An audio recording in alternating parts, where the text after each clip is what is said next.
నాత్యశ్నతస్తు యోగోస్తి న చైకాంతమనశ్నతః న చాతి స్వప్నశీలస్య జాగ్రతో నైవ చార్జున. అర్జున, అతిగా భుజించువానికి, ఏమాత్రం భుజింపని వానికి, అతిగా నిద్రించేవానికి, ఎల్లప్పుడూ నిద్రించక మేల్కొని ఉండువానికి ఈ యోగ సిద్ధి కలుగదు.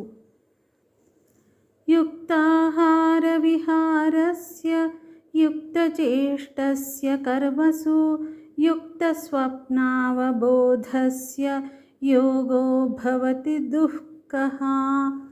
ఆహార విహారాలు మితంగా ఉండాలి, కర్మలలోనూ మితంగా ప్రవర్తించాలి, నిద్రయందు మేల్కొని ఉండుటయందు యథాయోగ్యంగా ఉండవలెను. అటువంటి యోగికి దుఃఖనాశనమగు ధ్యానయోగం సిద్ధించును. యదా వినియతం చిత్తం ఆత్మన్యేవావతిష్ఠతే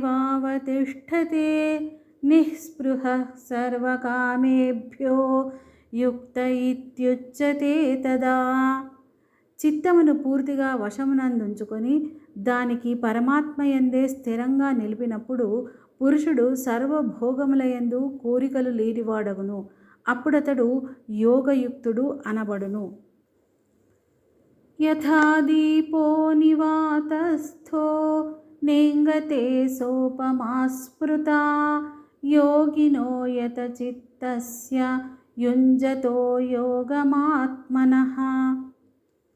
గాలి లేని చోట నిశ్చలంగా ఉండు దీపము వలె యోగికి వశమైన మనస్సు పరమాత్మ ధ్యానమున నిమగ్నమై ఉన్నప్పుడు నిర్వికారంగా నిశ్చలంగా ఉండును.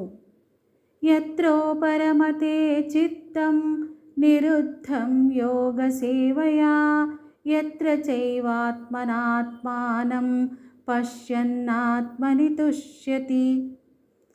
ధ్యానయోగ సాధనచే నిగ్రహింపబడిన చిత్తము ఉపరతి పొంది పరమాత్మను ధ్యానించుట ద్వారా పవిత్రమైన సూక్ష్మ బుద్ధితో భగవానుని సాక్షాత్కరింపచేసుకొని యోగి పరమాత్మయందే సంతుష్టుడగుచున్నాడు.